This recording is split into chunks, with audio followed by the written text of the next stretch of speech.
Apakah kalian pernah mendengar istilah fallen angel atau malaikat yang jatuh?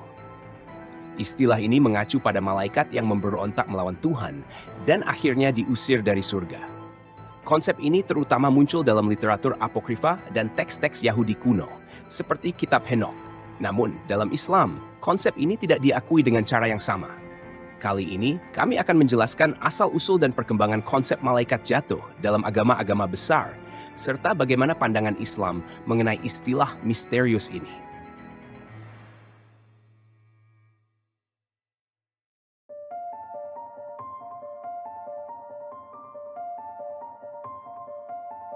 Dalam tradisi Yahudi dan Kristen, istilah fallen angel mengacu pada malaikat yang memberontak melawan Tuhan dan akhirnya diusir dari surga. Pada tradisi ini, malaikat awalnya diciptakan sebagai makhluk sempurna dan suci. Namun, beberapa dari mereka melakukan pemberontakan terhadap Tuhan dan mengalami kejatuhan atau jatuh dari status kemuliaan mereka. Dalam Yudaisme, konsep malaikat jatuh terutama ditemukan dalam teks-teks apokrifa yang dianggap sebagai literatur tambahan di luar kitab suci yang diterima. Salah satu teks penting adalah Kitab Henokh yang memperkenalkan cerita tentang malaikat bernama Watchers, pengawas. The Watchers adalah sekelompok malaikat yang ditugaskan untuk mengawasi manusia. Namun, mereka kemudian tergoda oleh kecantikan perempuan manusia dan memutuskan untuk turun ke bumi. Dalam hubungan mereka dengan manusia, para Watchers menikahi perempuan dan menghasilkan keturunan yang dikenal sebagai Nephilim. Nephilim disebut sebagai orang-orang raksasa atau orang-orang yang perkasa yang hidup di bumi sebelum air bah di zaman Nabi Nuh.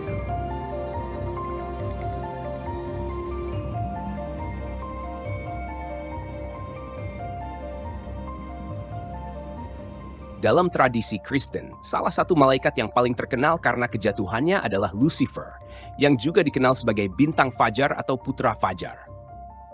Lucifer dianggap sebagai salah satu malaikat paling cantik dan kuat di surga. Namun, kesombongannya membuatnya ingin menjadi seperti Tuhan. Ia memimpin pemberontakan melawan Tuhan, tetapi dikalahkan dan diusir dari surga bersama malaikat-malaikat lainnya yang mengikutinya. Kisah Lucifer ini diambil dari berbagai sumber Alkitab, termasuk Yesaya 14, 12-15, di mana bintang fajar disebut jatuh dari langit, dan Kitab Wahyu 12, 7-9, yang menggambarkan perang di surga antara Mikael dan malaikat-malaikatnya melawan naga, setan, dan para pengikutnya. Setelah kejatuhannya, Lucifer diidentifikasi sebagai setan yang menjadi penggoda dan penyesat manusia. Malaikat-malaikat lain yang jatuh bersamanya dikenal sebagai fallen angels, dan bersama-sama mereka menjadi makhluk kegelapan yang menentang kehendak Tuhan.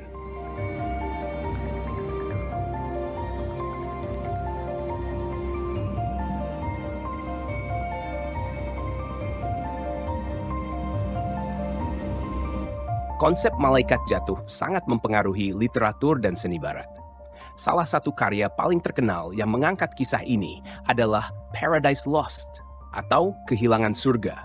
Karya Jom Epic ini, Milton menggambarkan kejatuhan Lucifer dari surga dan perjuangannya melawan Tuhan dengan cara yang dramatis dan filosofis yang mempengaruhi pandangan masyarakat barat terhadap tokoh setan dan kejahatan.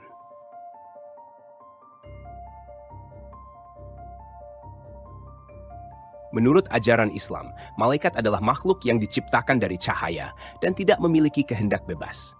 Mereka sepenuhnya patuh kepada Allah dan tidak mungkin melakukan pelanggaran atau dosa.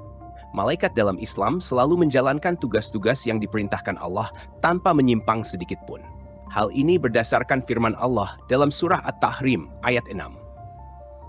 Malaikat tidak mendurhakai Allah terhadap apa yang diperintahkannya kepada mereka dan selalu mengerjakan apa yang diperintahkan. Ini berarti bahwa dalam ajaran Islam, malaikat tidak mungkin mengalami kejatuhan atau memberontak, sebagaimana konsep malaikat jatuh dalam agama Kristen. Islam mengajarkan bahwa iblis yang sering disamakan dengan Lucifer dalam tradisi Kristen sebenarnya bukan malaikat, melainkan berasal dari golongan jin. Jin adalah makhluk yang diciptakan dari api dan tidak seperti malaikat, memiliki kehendak bebas untuk memilih antara ketaatan atau pembangkangan. Al-Quran menjelaskan bahwa iblis menolak untuk bersujud kepada Nabi Adam ketika diperintahkan oleh Allah, tetapi bukan karena dia adalah malaikat yang jatuh, melainkan karena dia adalah jin yang sombong. Penolakan iblis untuk bersujud kepada Adam mengakibatkan dia diusir dari surga. Namun, ini bukan karena kejatuhannya sebagai malaikat, melainkan karena pembangkangannya sebagai jin.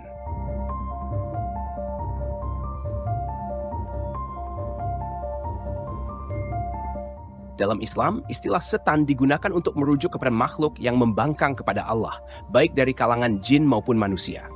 Iblis adalah pemimpin setan, tetapi ia bukan malaikat yang jatuh. Jin dalam Islam memiliki kebebasan untuk patuh atau menentang Allah, sementara malaikat selalu patuh dan tidak dapat jatuh atau berbuat dosa. Jin, seperti manusia, diciptakan dengan kehendak bebas dan diberi pilihan untuk beriman atau ingkar. Beberapa jin beriman kepada Allah, sementara yang lain, seperti iblis, memilih untuk menentang perintah Allah dan menjadi setan.